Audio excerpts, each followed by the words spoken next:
हाय दोस्तों, स्टडी ज्ञान दर्शन में आपका स्वागत है। चैप्टर 4 सावले सपनों की याद, क्लास 9th क्वेश्चन आंसर करेंगे हम पाठ्य पुस्तक के प्रश्न अभ्यास। इसमें पहला प्रश्न स्क्रीन पे है। किस घटना ने सालिम अली के जीवन की दिशा को बदल दिया और उन्हें पक्षी प्रेमी बना दिया? उत्तर है, एक बार बचपन में सालिम अली अपने एयरगन से गौरैया को घायल कर देते हैं और वो गौरैया घायल होकर गिर जाती है। इस घटना ने सालिम अली के जीवन की दिशा को ही बदल दिया। वे गौरैया देखभाल और सुरक्षा और खोजबीन में जुट गए। उसके बाद वह गौरैया की देखभाल के लिए, सुरक्षा के लिए उधर जुट गए और उसके बाद उनकी रुचि पूरे पक्षी संसार की ओर मुड़ गई। वे पक्षी प्रेमी बन गए। एक बार उन्होंने अपने एयरगन से एक गौरैया को मार दिया था और तभी से वह घायल होकर गिर गई थी और तभी से उन्हें लगा कि अब मैं जीवन में पक्षियों को मारूंगा नहीं बल्कि पक्षियों की सुरक्षा करूंगा। प्रश्न 2 है।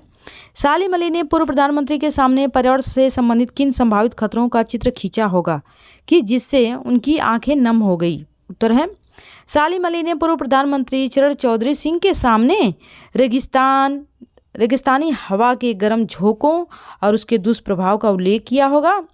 यदि इस हवा से केरल की साइलेंट वैली को न बचाया गया तो उसके नष्ट होने का खतरा उत्पन्न हो जाएगा। इस तरीके से उन्होंने लिखा था और कहा था कि प्रकृति के प्रति ऐसा प्रेम और चिंता को देखकर चरण चौधरी सिंह की आंखें नम हो जाती है, आंखों में आंसू आ जाते हैं, क्योंकि उन्होंने सालिम अली ने कहा था कि रेगिस्तान की गर्म हवाएं जो है वह पक्षियों को नुकसान पहुंचा रही हैं। इनकी सुरक्षा के लिए कुछ प्रयास किया जाए, कुछ उपाय किया जाए। इस तरीके से पत्र में उन्होंने लिखा था। प्रश्न 3 है। लॉरेंस की पत्नी फ्रीडा ने ऐसा क्यों कहा होगा कि मेरी छत पर बैठने वाली गौरैया लॉरेंस के बारे में ढेर सारी बातें जानती है? उत्तर है, लॉरेंस की पत्नी फ्रीडा जानती थी कि लॉरेंस को गौरैया से बहुत प्रेम था। वे अपना काफ़ी समय गौरैया के साथ बिताते थे। गौरैया भी उनके साथ अंतरंग साथी जैसा व्यवहार करती थी। उनके इसी पक्षी प्रेम को उद्घाटित करने के लिए उन्होंने यह वाक्य कहा था। जब पूछा गया लॉरेंस के बारे में तो लॉरेंस की पत्नी ने कहा कि अगर आपको मेरे पति के बारे में, लॉरेंस के बारे में जानना है तो आप मेरे छत पे चले जाइए। गौरैया आपको मेरे पति के बारे में बता देगी, क्योंकि गौरैया से बहुत प्रेम करते थे लॉरेंस। आशय स्पष्ट कीजिए। वो लॉरेंस की तरह नैसर्गिक जिंदगी का प्रतिरूप बन गए थे। ख है, कोई अपने जिस्म की हरारत और दिल की धड़कन देकर भी उसे लौटाना चाहे तो वह पक्षी अपने सपनों के गीत दोबारा कैसे गा सकेगा? सालिम अली प्रकृति की दुनिया में एक टापू बनने के बजाय अथाह सागर बन के उभरे थे। इसमें देखिए, अब हम उत्तर करेंगे इसमें सालिम अली की प्रकृति की दुनिया में टापू बनकर। अगला है इसमें उत्तर है, इसका हम उत्तर करते हैं। पहला है, लॉरेंस बनावट से दूर रहकर प्रकृति जीवन जीते थे, प्रकृति से प्रेम करते थे, उनकी रक्षा के लिए चिंतित रहते थे। सालिम अली ने भी प्रकृति की सुरक्षा देखभाल के लिए प्रयास करते हुए सीधा एवं सरल जीवन जिया। लॉरेंस की तरह भी सालिम अली भी पक्षियों के लिए बहुत से काम करते थे और सादा जीवन, सरल जीवन बिताते थे। ख है, मृत्यु ऐसा सत्य है जिसके प्रभाव स्वरूप मनुष्य सांसारिकता से दूर होकर चिर निद्रा विश्राम प्राप्त कर लेता है। उसका हंसना, गाना, चलना फिरना सब बंद हो जाता है। मौत की गोद में विश्राम कर रहे सालिम अली की भी यही स्थिति थी। अब उन्हें किसी तरह से पहले जैसी अवस्था में नहीं लाया जा सकता है। इसमें नहीं लाया जा सकता। इसमें एक आपका जो ग वाला था, सालिम अली प्रकृति की दुनिया में एक टापू बनकर। सालिम अली जो इसका ग का आंसर है कि सालिम अली जो थे, ऐसा लगता था कि वो कभी जीवन में पक्षियों से प्रेम ही नहीं करेंगे और लेकिन वह पक्षी एक छोटा सा टापू बन के उभरेंगे, एक छोटी से पक्षी प्रेमी बनेंगे। लेकिन तो सालिम अली तो अथाह सागर, समंदर की तरह वह उभरे। पूरे संसार में पूरे जगह उनका नाम प्रसिद्ध हो गया। पक्षी प्रेमी, वैज्ञानिक प्रेमी बन गए। प्रश्न 5 है। इस पाठ के आधार पर लेखक की भाषा शैली की 4 विशेषता बताना है। इसमें हम बताएंगे। देखिए, उत्तर है, मिश्रित शब्दावली का प्रयोग। इस पाठ में उर्दू है, तद्भव और संस्कृत के शब्द हैं।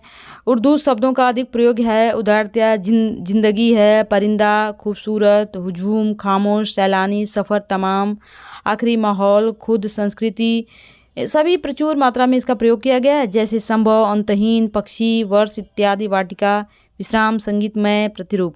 जाबिर हुसैन की शब्दावली गंगा जमुना की उन्होंने संस्कृत उर्दू हर तरह के वे सभी शब्दों का उन्होंने बड़े ही बखूबी ढंग से प्रयोग किया है। अंतहीन सफ़र, प्रकृति की नज़र, दुनिया, संगीत, जिंदगी को प्रतिरूप, इन प्रयोगों में एक शब्द संस्कृत का तो दूसरा उर्दू का, अंग्रेजी का प्रयोग भी उन्होंने किया है। प्रश्न 6 है, इस पाठ में लेखक ने सालिम अली के व्यक्तित्व का जो चित्र खींचा है उसे अपने शब्दों में हमें लिखना है। लेखक ने सालिम अली का जो चित्र खींचा है वह इस प्रकार है। सालिम अली प्रसिद्ध पक्षी वैज्ञानिक होने के साथ साथ प्रकृति से प्रेम करते थे। एक बार बचपन में उनकी एयरगन से एक गौरैया नीले रंग की घायल हो गई थी। कंठ वाली गौरैया गिरी। उसकी हिफाजत और उससे संबंधित जानकारी पाने के लिए उन्होंने जो प्रयास किया उससे पक्षियों के बारे में उठी जिज्ञासा ने उन्हें पक्षी प्रेमी बना दिया। वे दूर दराज घूम घूम कर पक्षियों के बारे में जानकारी एकत्र करते थे। उनकी सुरक्षा के लिए चिंतित भी रहते थे। केरल की साइलेंट वैली को रेगिस्तान की हवाओं को झोंकों से बचाने के लिए तत्कालीन प्रधानमंत्री चौधरी चरण सिंह से भी मिले। वे प्रकृति की दुनिया के अथाह सागर बन गए। कहा गया कि वो प्रकृति से प्रेम करते थे, पक्षियों से प्रेम करते थे, उनसे लगाव था, पक्षियों के लिए यहाँ वहाँ खोजबीन करते थे। प्रश्न 7 है, सावले सपनों की याद शीर्षक की सार्थकता पर टिप्पणी कीजिए। उत्तर है, सावले सपनों की याद एक रहस्यात्मक शीर्षक है। इसे पढ़कर पाठक जिज्ञासा से आतुर हो जाता है। कैसे सपने, किसके सपने, कौन से सपने, ये सपने सावले क्यों हैं, कौन इन सपनों की याद से आतुर है, आदि तमाम किस्म की बातें इस शीर्षक को पढ़कर आ सकता है। आतुर के सपने, आतुरता, जिज्ञासा, कौन से सपने, ये सावले सपने, ये सारी बातें हमारे दिमाग में आ सकती हैं। रचना और अभिव्यक्ति के क्वेश्चन है, ये लास्ट क्वेश्चन है। प्रस्तुत पाठ सालिम अली की पर्यावरण के प्रति चिंता को भी व्यक्त करता है। पर्यावरण को बचाने के लिए आप कैसे योगदान दे सकते हैं, इसमें है। सावले सपनों की याद सालिम अली ने पर्यावरण के प्रति अपनी चिंता को प्रकट की है। उन्होंने केरल की साइलेंट वादी रेगिस्तानी, इसमें देखिए साइलेंट वादी रेगिस्तानी हवाओं के झोंकों से बचाने के लिए तत्काल प्रधानमंत्री से मुलाकात की, उसे बचाने का अनुरोध किया। इससे अपने पर्यावरण को बचाने के लिए हम विभिन्न रूपों में अपना योगदान दे सकते हैं।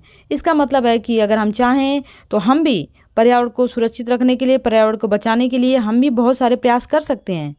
पेड़ लगा सकते हैं, प्रदूषण से को रोक सकते हैं। अगला पॉइंट है, अपने आसपास पड़ी खाली भूमि पर अधिक से अधिक पेड़ लगाएं। पेड़ पौधों को काटने से बचाने के लिए लोगों को जागरूकता पैदा करें कि पेड़ पौधे नहीं काटना चाहिए। लोगों को पेड़ पौधों की महत्व को बताना चाहिए। हम जल स्रोतों को दूषित न करें, लोगों को समझाना चाहिए। फैक्ट्रियों से निकले अपशिष्ट पदार्थ, गंदे पदार्थों को विषैले जल में मिलने से रोकें। प्लास्टिक से बनी वस्तुओं का प्रयोग कम करें। इधर उधर कूड़ा करकट न फेंकें तथा ऐसे करने से भी लोगों को मना करना चाहिए। अगर हम सभी मिलकर ऐसा प्रयास करेंगे तो हम अवश्य इसमें सफल हो जाएंगे और पर्यावरण को शुद्ध बना सकते हैं। अधिक से अधिक पेड़ लगाएं, पेड़ों को काटने से मना करें और इसके पेड़ के महत्व को बताएं। जल दूषित न होने दें। फैक्ट्रियों के गंदे पानी को नदियों में न जाने दें। प्लास्टिक बंद कर दें, प्लास्टिक का कम प्रयोग करें। कूड़ा करकट फेंकें तथा ऐसा करने से दूसरों को भी मना करें इधर उधर। इस तरीके से आपका पाठ समाप्त हो गया। वीडियो पसंद आया तो लाइक से सब्सक्राइब कीजिए। Thank you.